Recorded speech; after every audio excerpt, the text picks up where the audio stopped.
저물매 제자들이 바다에 내려가서 배를 타고 바다를 건너 가버나움으로 가는데 이미 어두웠고 예수는 아직 저희에게 오시지 아니하셨더니 큰 바람이 불어 파도가 일어나더라.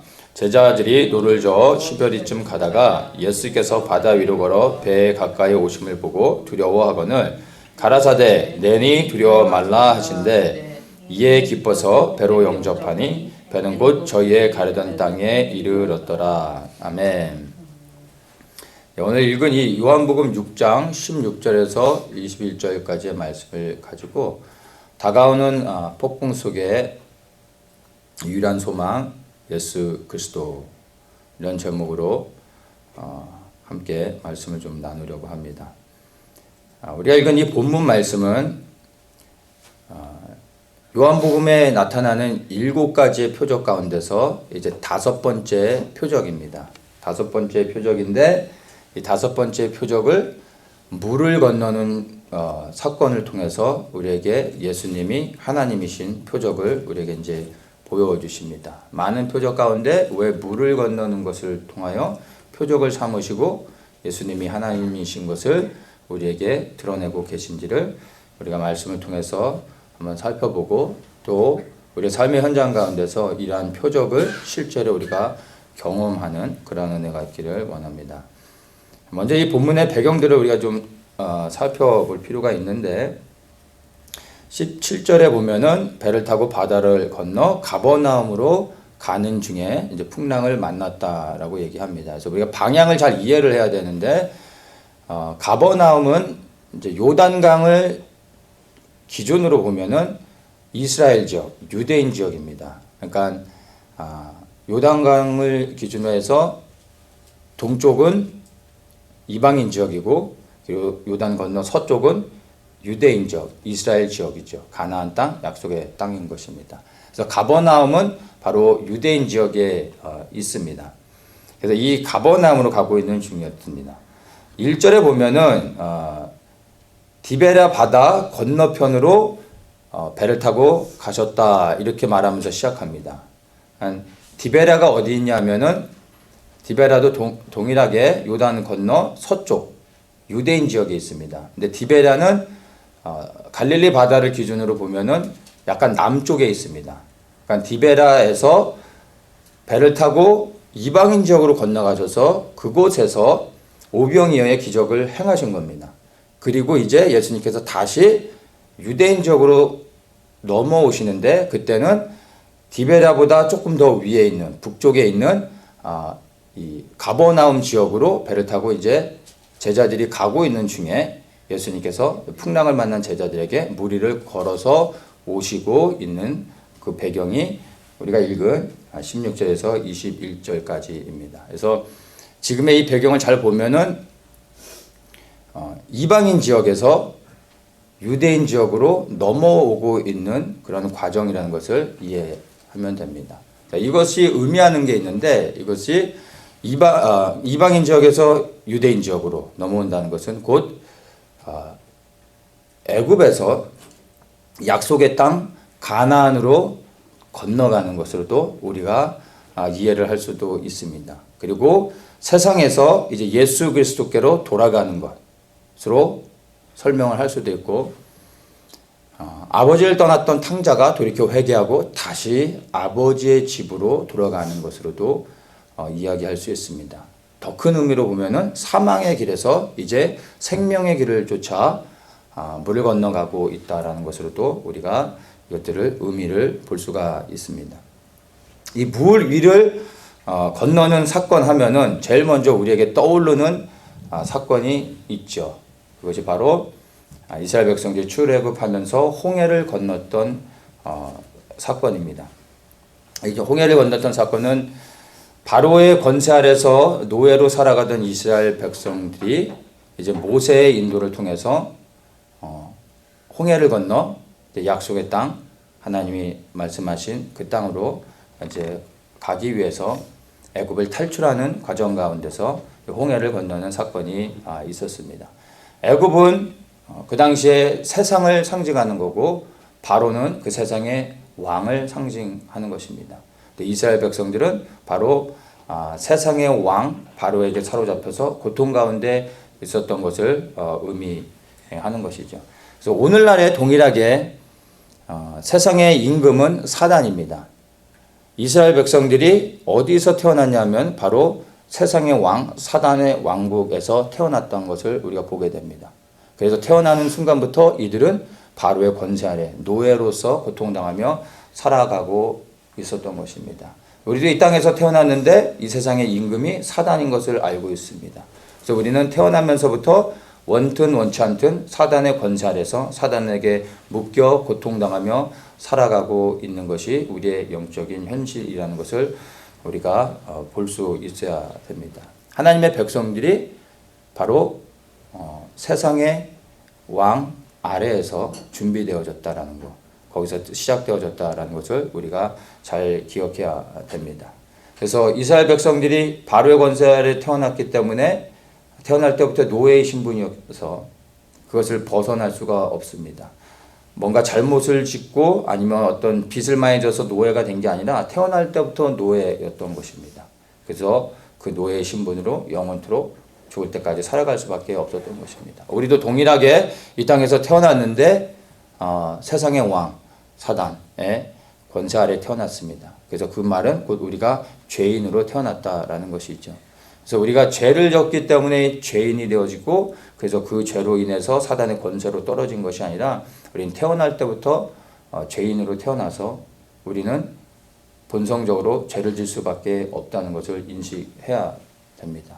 그래서 그 죄의 본성이 우리로 하여금 끊임없이 우리가 노력하지 않아도 우리로 하여금 죄를 짓고 또 하나님의 심판을 받아 우리는 영원한 지옥의 멸망의 길로 떨어질 수밖에 없게 됐습니다. 이것이 우리의 이 땅에서 태어나 살아가는 모든 사람들에게 예정되어진 운명이었던 것입니다.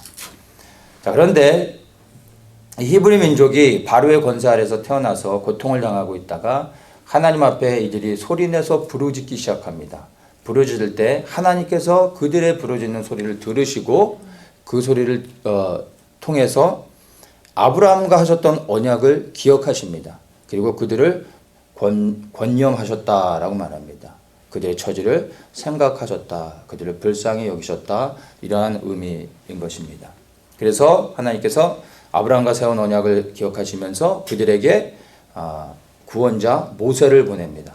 그 모세를 통해 하나님께서 이제 아브라함과의 언약을 실행하시면서 그들을 구원해내는 겁니다. 바로의 권세 아래서, 즉 사단의 권세 아래서, 사망의 권세 아래서 그들을 구원해 내시는 겁니다. 그래서 모세를 통해 홍해를 건너게 하시는 사건이 바로 그들이 구원을 받는 사건이라고 말할 수가 있는 것입니다.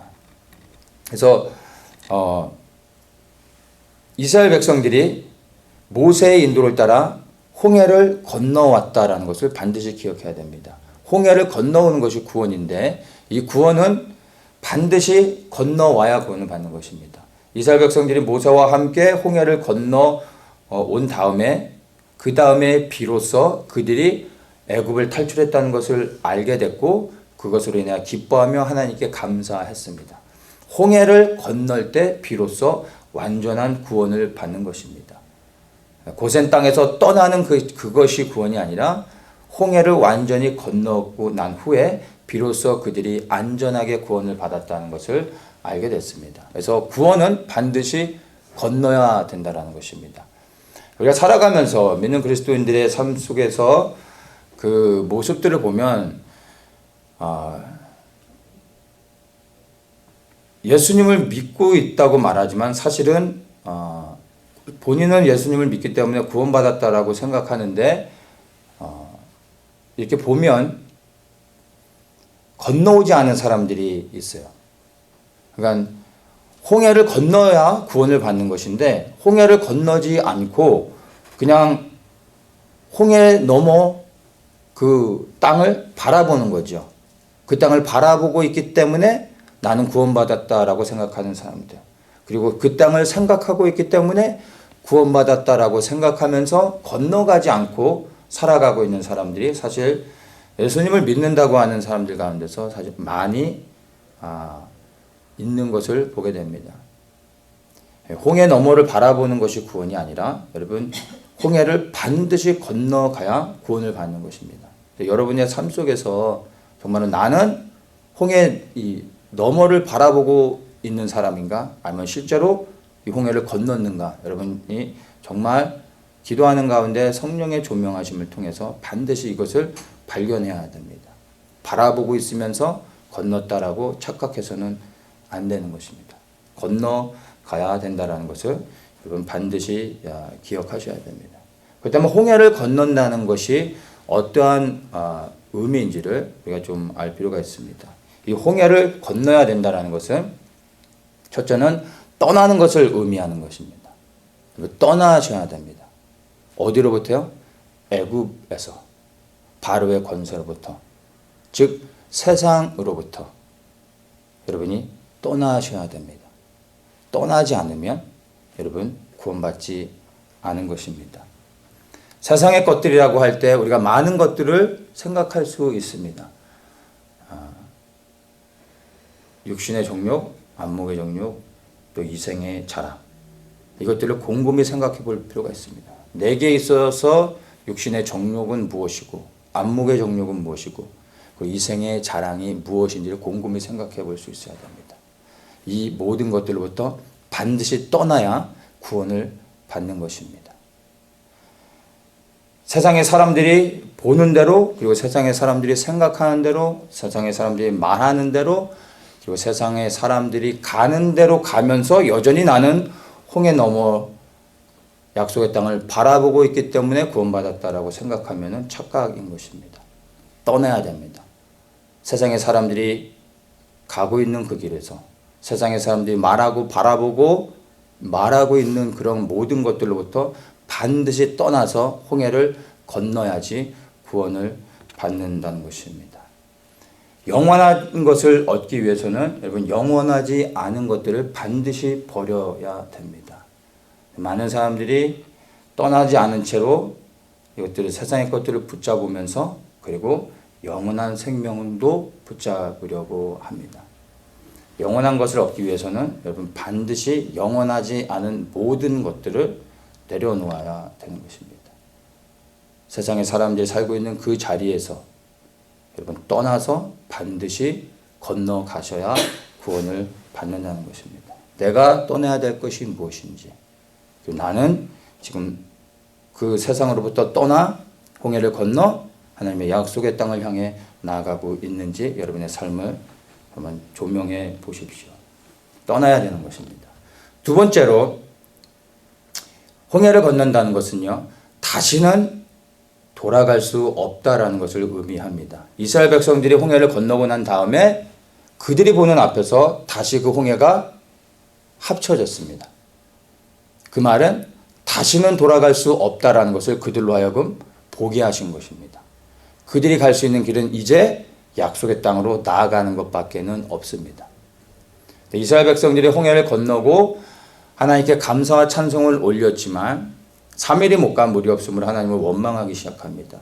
좀 더 가서 이제 모세가 시내산에 올라가 있는 동안에 이스라엘 백성들이 원망하고 불평하면서 그리고 자신들을 다시 애굽으로 인도할 그러한 왕을 세우고 그 다음에 애굽으로 다시 돌아가려고 했었습니다.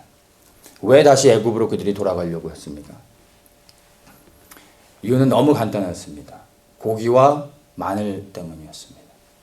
아마 삼겹살 생각이 나지 않았을까? 상추에다 기름장 발라서 삼겹살 올려놓고 쌈장도 바르고 마늘 하나 올리고 그 먹었던 생각들이 잊혀질 수 없었던 겁니다. 그래서 애들이 애굽으로 다시 돌아가려고 했습니다. 무엇 때문에요?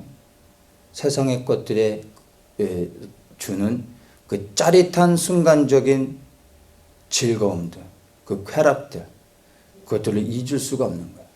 그래서 영원한 생명을 얻으려고 가다가 영원하지 않은 아주 순간의 짧은 쾌락을 위해서 영원한 생명의 길을 떠나 멸망의 길로 스스로 돌아가려고 했던 것입니다. 그들이 돌아가려고 해도 홍해를 절대로 건널 수 없다라는 것을 알면서도 그들은 그 순간의 쾌락과 즐거움, 육신의 그 정욕들을 채우기 위해서 다시 돌아가려고 했던 것이 이스라엘 백성들의 모습이었던 것을 우리가 봅니다. 그런데 이것이 결코 그들만의 문제가 아니라 예수 그리스도를 믿으면서도 우리는 홍해를 건너 떠나온 자들인데도 불구하고 우리 안에도 동일하게 이들과 같이 우리 안에서 다시 세상으로 돌아가고자 하는 멸망의 길로, 사망을 당하는 길로 돌아가고자 하는 우리 안에 육적인 본성들이 다시 일어난다는 것을 여러분 결코 부인할 수 없습니다. 이것이 우리 안에 있는 죄의 본성으로 하여금 우리를 끌어당기며 다시 세상으로 돌아가게 만드는 것입니다. 우리의 영은 하나님을 찾고 하나님만을 바라보고 하나님만을 향해 나아가려고 하지만 우리의 육은 끊임없이 애굽으로 돌아가려고 합니다. 세상으로 돌아가려고만 합니다. 우리의 육은 절대로 우리 안에 굴복되지 않는다라는 것을 여러분 반드시 아셔야 됩니다. 돌아갈 수 없습니다. 그래서 우리 안에 끊임없이 육의 본성들이 세상으로 하여금 다시 돌아가게 만들고 우리를 유혹하고 우리로 하여금 다시 자꾸 세상의 것들을 바라보게 할 때 우리는 여기서 반드시 싸워야 됩니다.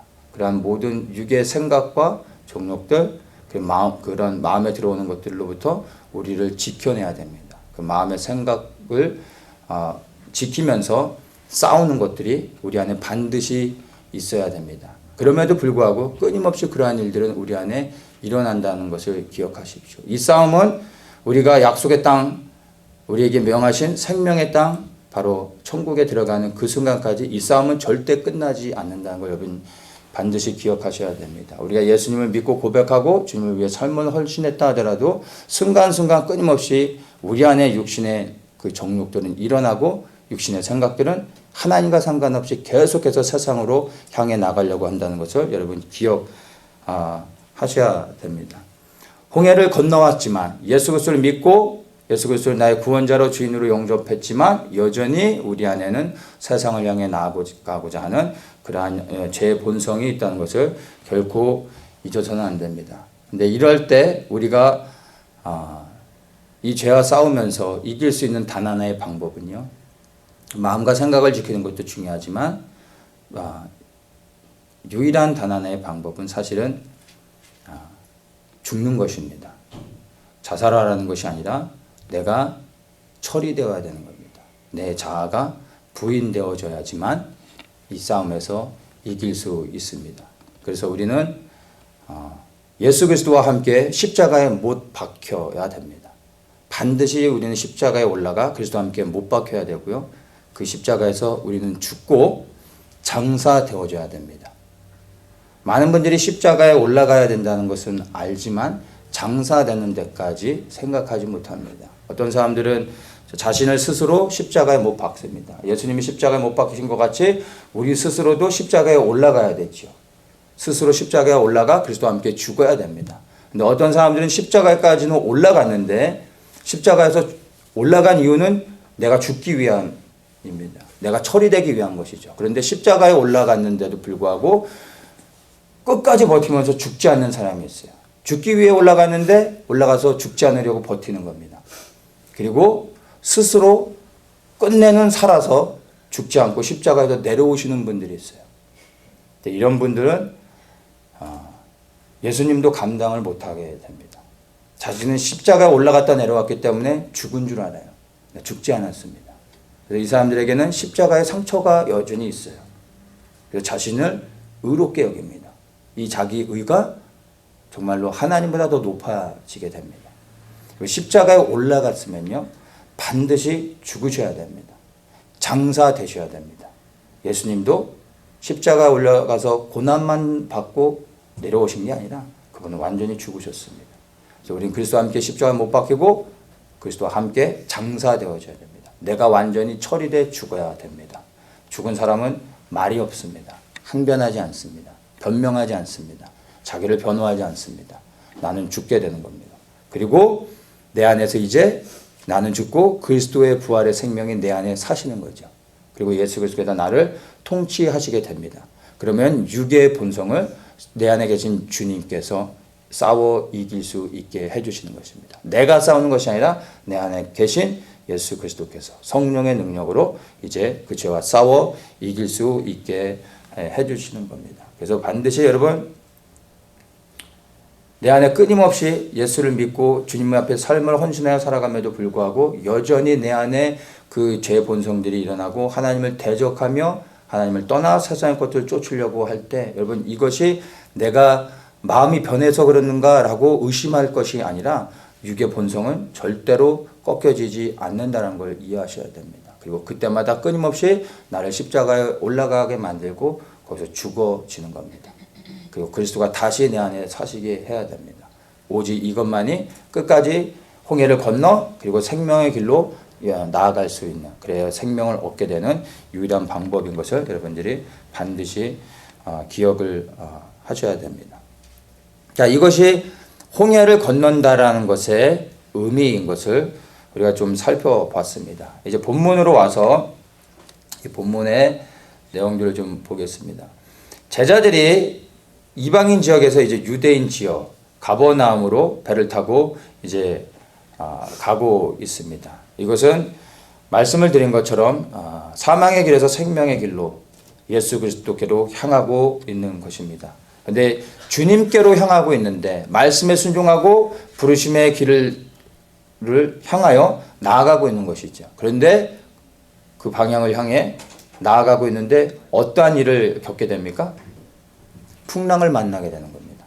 풍랑을. 그러니까 우리가 상식적으로 보면은 우리가 하나님의 말씀에 불순종하고 다른 길을 간다면 우리가 어떤 위기와 어려움들을 당하는 것은 이해할 수 있지만 이 말씀의 본문을 보면 오히려 하나님의 말씀에 순종해서 하나님이 명하신 길, 생명의 길로 향하여 나아가고 있는데 오히려 풍랑을 만났다라는 것을 여러분 기억하셔야 됩니다. 근데 이게 이상한 것이 아니라 지극히 정상이라는 것을 여러분 이해하셔야 됩니다. 원래 예수 그리스도께 초점을 맞추고 생명의 길로 나아가면 여러분 풍랑을 만나게 되는 겁니다. 이게 지극히 정상적인 그리스도인의 삶입니다. 많은 사람들이 어려운 가운데서 고백을 합니다. 내가 예수님을 믿는데 왜 나한테 이런 고난이 오냐고. 예수님을 믿는데 왜 내 인생이 이렇게 풀리지 않고 어려움이 있고 끊임없는 문제들이 일어나냐고. 왜 내 삶 속에 풍랑이 일어나냐고 사람들이 고백하고 이해하지 못해 질문합니다. 근데 해줄 수 있는 답은 하나입니다. 지극히 정상입니다. 예수님을 믿기 때문에 풍랑을 당하는 겁니다. 예수님을 믿고 생명의 길로 가기 때문에 사단이 풍랑을 일으켜 가지 못하도록 막는 겁니다. 그래서 우리가 예수님을 바르게 믿고 생명의 길로 향하고 있을 때 풍랑을 만나게 되는 겁니다. 그 풍랑으로 인하여 내가 바르게 가고 있다는 걸 확인하면 되는 겁니다. 그리고 그 풍랑을 만났을 때 우리의 태도는 그 풍랑을 벗어나는 것이 아니라 여전히 그 생명의 길을 향하여 나아가야 된다는 것을 여러분들이 반드시 기억해야 되는 것입니다. 그래서 풍랑 속에서 의심하고 염려하는 것이 아니라 오히려 우리 믿는 그리스도인들은 그 풍랑 속에서 주님을 더 기대하고 그리고 여전히 그 방향을 향해서 나아가야 되는 것입니다. 왜냐하면 다른 길은 없고 오직 생명을 얻는 길은 하나이기 때문입니다. 그래서 풍랑 속에서 우리가 위기를 만나면서 많은 그리스도인들이 기도의 제목들이 바뀌어지게 되죠. 풍랑을 멈추는 기도들, 문제를 해결하는 기도들을 우리가 하게 됩니다. 이 기도가 잘못된 것은 아닌데 사실 우리는 그 단계를 넘어설 수 있는 믿음의 분량이 반드시 잘해야 됩니다. 물론 초보의 단계에서는 우리가 풍랑을 만날 때 그 풍랑을 멈추는 기도, 문제를 해결하는 기도를 하나님께 반드시 드려야 됩니다. 이러한 기도를 통해 문제가 해결되어지고 풍랑이 잠잠케 되어지고 상황이 열려지는 이러한 경험을 통해 우리가 주님을 신뢰하게 됩니다. 이러한 경험들이 우리 속에 쌓여야 됩니다. 주님을 만나고 인격적으로 경험하게 되는 것입니다. 반드시 이 과정은 체험해야 됩니다. 개인적으로. 근데 이렇게 주님을 문제 가운데서 주님께 부르짖을 때 문제가 해결되고 나면, 이러한 경험들이 쌓이고 나면 반드시 우리의 믿음은 다음 단계로 나아가야 됩니다. 여전히 풍랑을 만날 때, 예전에도 주님께서 풍랑을 멈추게 하시고 문제를 해결해 주셨기 때문에 그 풍랑을 만날 때마다 주님께 부르짖고 기도한다면, 1년이 지나고 2년이 지나고 10년이 지났는데도 여전히 동일한 기도를 한다면 여러분의 믿음은 자라지 않는 것입니다. 우리는 믿음이 어느 정도 성장해서 그리스도를 고난 가운데, 어려움 가운데 만나는 것을 경험했다면, 그리고 그 주님이 정말 살아계신 주님인 걸 안다면, 그 다음부터는 풍랑을 만났을 때 우리의 기도는 달라져야 됩니다. 더 이상 풍랑을 멈추는 기도가 아니라 이제 풍랑 가운데 예수 그리스도를 구하는 기도를 하셔야 되는 겁니다. 10년이 지나고 20년이 지나도 나의 문제 가운데서 기도하는 사람들이 있습니다. 끊임없이 문제를 당하죠. 그리고 그 끊임없이 또 그걸 하나님께 올려드립니다. 근데 가만 보면 그 기도가 다 내가 응답받았다 할지라도 그 기도는 주님하고 어떠한 상관이 있습니까? 주님하고는 전혀 상관이 없는 것입니다. 내가 아무리 많은 응답을 받았다 할지라도 그 응답은 하나님의 영광과 전혀 상관이 없는 것입니다. 다 나를 위한 것이죠. 많은 사람들이 기도하고 소리내고 부르짖으며 하나님께 절규하며 나아가는데 그 기도의 내용들의 전부가 나의 문제를 해결하는 거고 풍랑을 멈추게 하는 거고 문제를 해결하는 것이라면 그 사람은 믿음이 좋은 사람, 기도 많이 하는 사람이 아니라 사실은 주님과 상관없는 것입니다. 이렇게 기도하는 게 잘못됐다는 게 아니라 믿음이 초보의 단계에서 반드시 그 다음 단계로 나아가야 된다는 것입니다. 사단은 우리에게 끊임없이 풍랑을 일으킵니다. 왜냐하면 우리가 기도해야 될 것을 기도하지 못하게 막기 위해서입니다.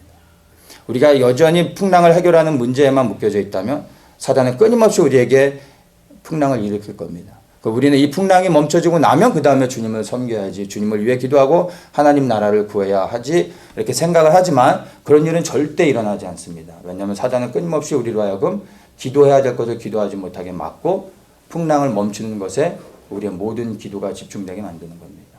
여러분이 모든 문제를 응답받았다 할지라도 그것은 하나님의 나라와 전혀 상관이 없는 것입니다. 우리가 마지막 심판 때 주님 앞에 서서 심판을 받을 때 하나님의 나라와 상관이 없는 것들은요, 하나님 앞에 아무것도 카운트되지 않는 것입니다. 상관이 없어지는 겁니다. 이거는 두려운 것입니다. 그래서 우리의 믿음은 반드시 다음 단계로 다 자라가야 되는 것입니다. 풍랑을 멈추는 것이 아니라 이제는 풍랑을 넘어 예수 그리스도를 구하는 기도, 그분이 우리한테 오실 수 있도록 그것을 위해서 기도해야 되는 것입니다. 홍해를 건너는 것과 지금 이 제자들이 가버나움으로 가기 위해서 물을 건너는 이 사건 가운데서 다른 점이 하나가 있습니다. 이스라엘 백성들이 구약에서 홍해를 건넜을 때는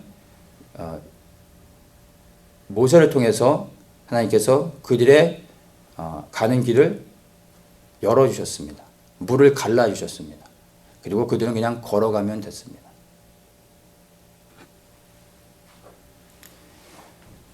근데 지금 이 본문에 보면 풍랑을 만났는데 예수님께서 어떻게 하십니까? 물을 갈라주는 것이 아니라 주님께서 물 위를 걸어서 이들에게 오고 있다는 겁니다. 풍랑이 있는 그 거친 바다 위를 걸어서 오고 계십니다. 마태복음에서 동일한 본문이 나오는데 예수님께서 배에 딱 오르신 다음에 이렇게 설명합니다. 예수께서 배에 오름에 바람이 그치는지라 이렇게 말합니다.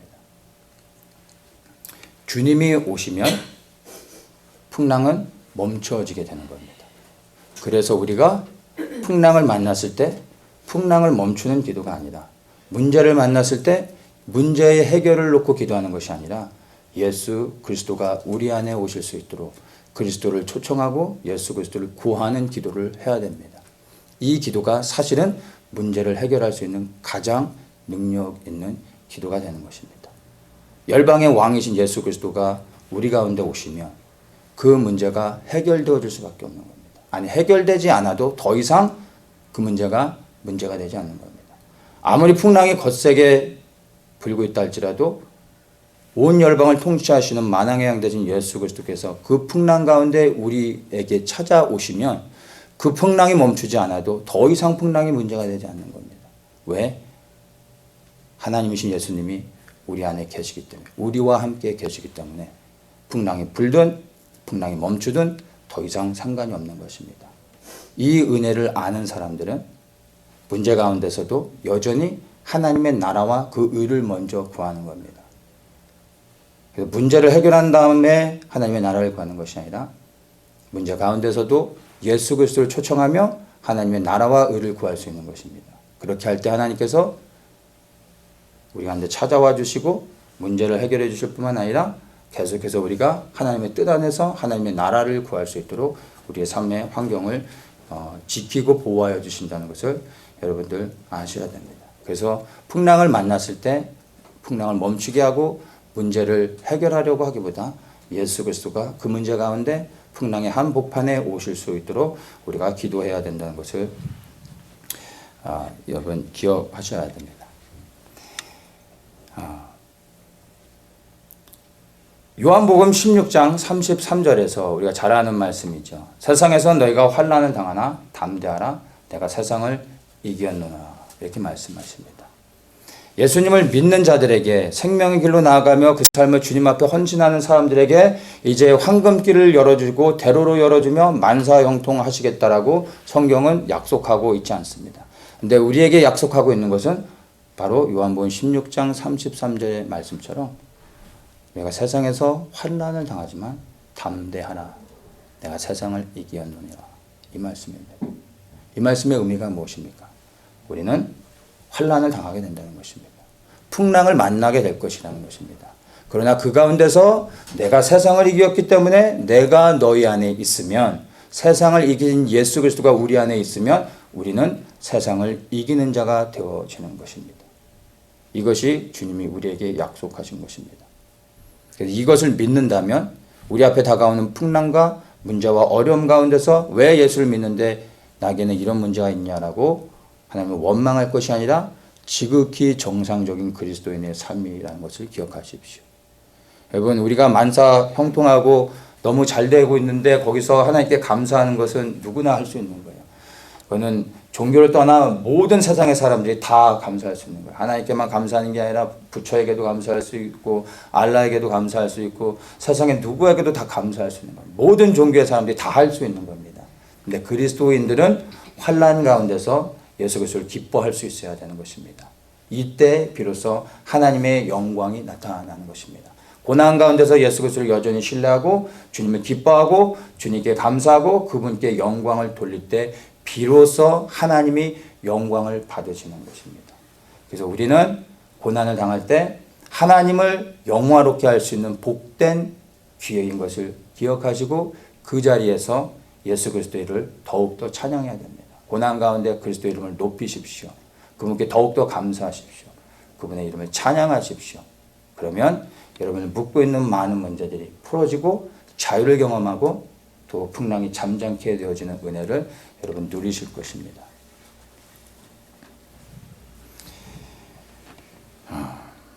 표적을 정말 보기 원하신다면 여러분 그 표적을 통해 예수가 그리스도임을 정말 보기 원한다면 사망의 길에서 생명의 길, 즉 이방 땅에서 하나님이 말씀하신 약속의 땅으로 나아가야 됩니다. 그리고 그 길을 향해 나아갈 때 풍랑을 만나게 되는 거고 그 풍랑 가운데서 표적을 보게 되는 것입니다. 여러분 정말 표적을 보기 원한다면 그 표적을 통해 예수가 그리스도임을 보기 원한다면 그 예수님이 나의 구원자이시고 나의 피난처시고 나의 산성이심을 여러분이 정말 체험하기 원한다면 여러분 먼저는 생명의 길로 가셔야 됩니다. 그 생명의 길을 향하여 갈 때 만나는 고난 가운데서 여러분이 표적을 보게 되는 것입니다. 그리고 그 표적을 보며 하나님께 영광을 돌릴 수 있는 것입니다. 우리가 살아가고 있는 지금의 이 시대는요. 제자들이 만났던 이런 풍랑 정도가 아니라 거대한 쓰나미가 몰려오고 있는 시대입니다. 정말로 엄청나게 큰 쓰나미가 우리 시대에 몰려오고 있습니다. 이 쓰나미는 어느 한 지역이 아니라 온 열방 가운데 모든 세계 나라 가운데 임하는 그러한 쓰나미입니다. 이것이 어떤 나라에는 전쟁으로, 어떤 나라에는 어떤 재해로, 자연재해, 재난으로, 지진과 그리고 허리케인이나 어떤 전염병이나 기근이나 수많은 여러 가지 각종 재난으로 찾아올 수 있습니다. 특별히 우리 믿는 그리스도인들에게는 믿음의 도전들 그리고 핍박들이 있게 되어질 것입니다. 미국에 사는 우리에게는 상관이 없는 것이 아니라 그 시간들이 다가오고 있다는 걸 여러분 인식할 수 있어야 됩니다. 어느 순간 덫과 같이 우리 믿는 사람들을 두렵게 하며 위협하고 우리의 믿음에서 떨어지게 만드는 그러한 일들이 일어날 것입니다. 이러한 재난들은 우리가 결코 기도한다고 피하고 싶다고 해서 피해질 수 있는 게 아닙니다. 왜냐하면 이것은 전 세계 가운데 그리스도께서 재림하시기 이전에 세상의 알곡과 쭉정이를 가리기 위해서 보내는 쓰나미인 것입니다. 이것은 하나님이 정하신 거기 때문에 우리가 막을 수 있는 것이 아닙니다. 피할 수 있는 것도 아닙니다. 우리는 이것을 받아들여야 됩니다. 그래서 우리는 이 거대한 쓰나미가 몰려오고 있는데 이 가운데서 우리가 할 수 있는 것은요. 그 풍랑 가운데서 다가오는 쓰나미 가운데서 예수 그리스도를 만나야 되는 것입니다. 그 쓰나미 한복판에서 주님이 우리의 현장 가운데 삶의 현장 가운데 내게 오실 수 있도록 우리의 믿음이 준비되어져야 하는 것입니다. 얼마 전에 이제 미국 정상회담이 결렬됐습니다. 앞으로 어떻게 될지는 모르지만 그 결렬된 것을 통해서 저는 이제 생각하게 된 게 하나님의 심판이 이제 곧 다가오겠구나라는 생각을 하게 됐습니다. 이제 한반도에 하나님이 심판이 언제인지 모르지만 하나님의 심판이 있을 겁니다. 그리고 그 하나님의 심판을 통해서 돌이킬 자들은 돌이키게 하시고 깨어날 자들은 깨어나게 하시면서 하나님의 일들을 행하실 것입니다. 그런데 이것이 단순히 한반도에서 끝나는 것이 아니라 그 한반도에 일어나는 그 하나님의 심판을 통해서 어떠한 복음의 행진들이 있게 되면서 그 다음으로 이제 우리가 살고 있는 이 미국에도 실질적인 여러 가지 어려움들을 겪게 될 것입니다. 그래서 이제 시간의 문제일 뿐이지 한반도에 시작되어진 하나님의 심판을 통해 이제 우리가 살고 있는 미국에까지 그리고 이 미국에 임하는 하나님의 심판은 또 전 세계적으로 믿는 모든 그리스도인들에게 임하는 그러한 위기가 되어질 것입니다. 한국은 하나님을 떠나 범죄하고 있는 것들 그리고 그 범죄에 많은 열매들이 있습니다.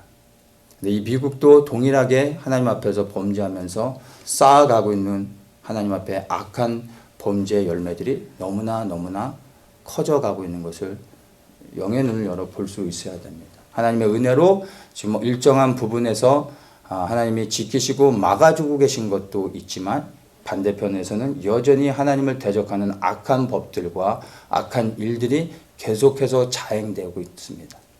이것들은 쌓이게 되어지면 채워지는 순간 하나님의 심판이 하나님의 잣대로 봐서 그 기준에 넘어가는 순간 하나님이 심판하실 수밖에 없는 것입니다. 그래서 그 한반도에 임하는 하나님의 심판을 통해 이제 미국과 전 세계로 하나님의 심판들이 풀어진다는 것을 우리는 알고 준비할 수 있어야 됩니다. 다가오고 있는 이 폭풍 속의 유일한 소망이 무엇입니까? 우리의 육신을 피할 수 있는 피난처를 찾는 것이 소망이 되지 않습니다. 피할 곳은 없습니다.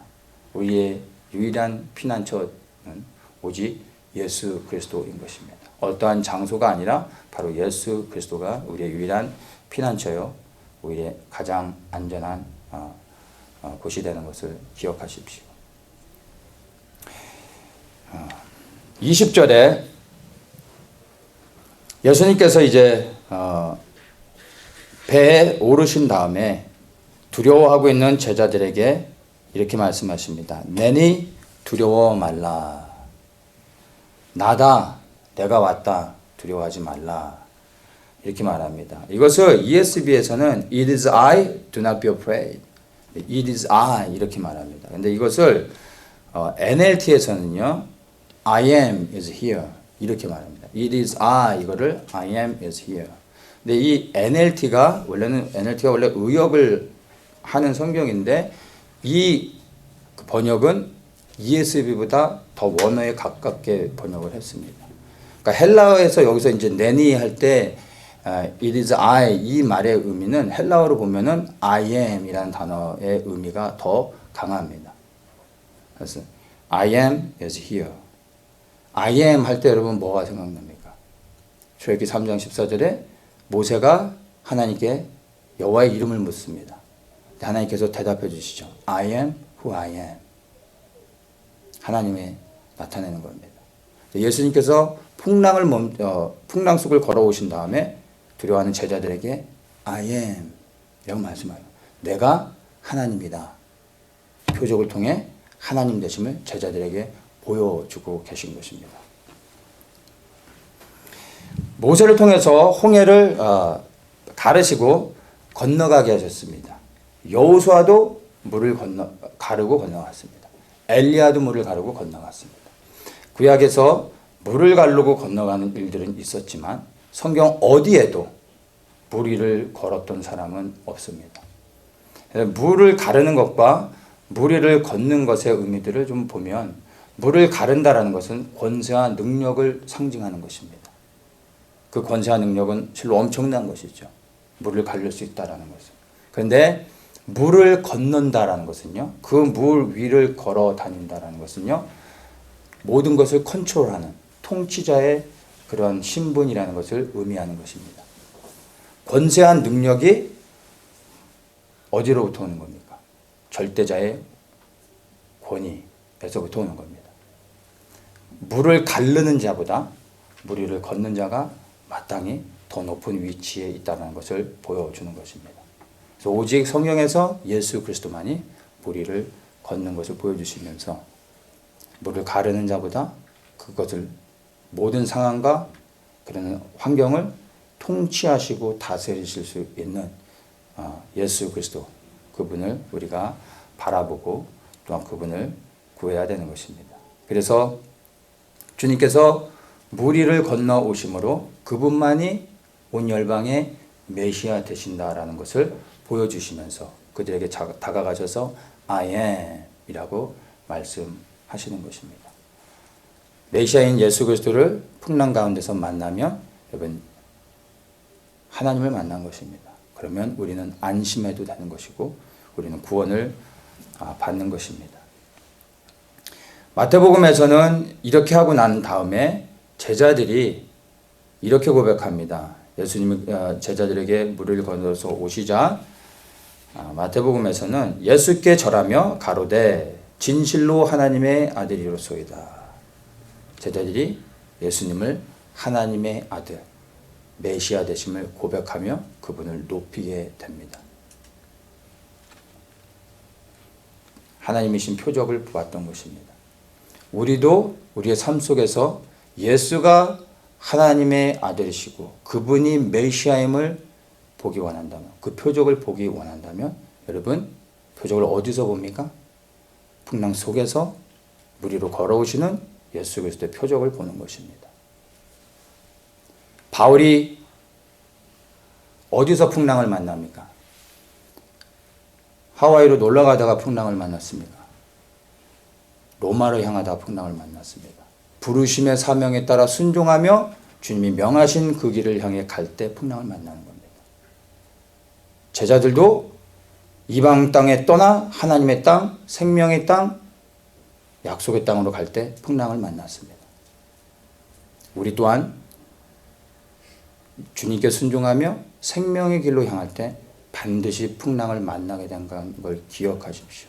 그러나 그곳에서 그 풍랑 한가운데서 예수가 그리스도이심을 보게 될 것입니다. 그리고 그 이름을 찬양하며 그 이름을 기뻐하고 그 이름 앞에 영광을 돌릴 때 그것이 하나님 되심을 드러내는 것을 여러분 기억하십시오. 어떤 사람에게 예수님이 찾아오시는지를 여러분 반드시 기억하셔야 됩니다. 그냥 아무 곳에서나 풍랑을 만나는 것이 아니라 예수 그리스도께 삶을 드리고 생명의 길을 향하여 사명의 길을 향하여 말씀을 따라 순종하며 그렇게 나아갈 때 여러분 풍랑을 만나고 그리스도를 경험하고 메시아를 만나게 된다라는 것입니다. 21절에 보면 이에 기뻐서 배로 영접하니 배는 곧 저희의 가려던 땅에 이르렀더라 이렇게 말합니다. 저희의 가려던 땅에 이르렀더라. 끝났습니다. 결국에 이들이 가려고 했던 그 땅에 도달했다라는 것을 보게 됩니다. 이 말씀이 참 소망되어집니다. 저와 여기 계신 모든 여러분들이 이 말씀을 성취하시는 분들 되시길 축복합니다.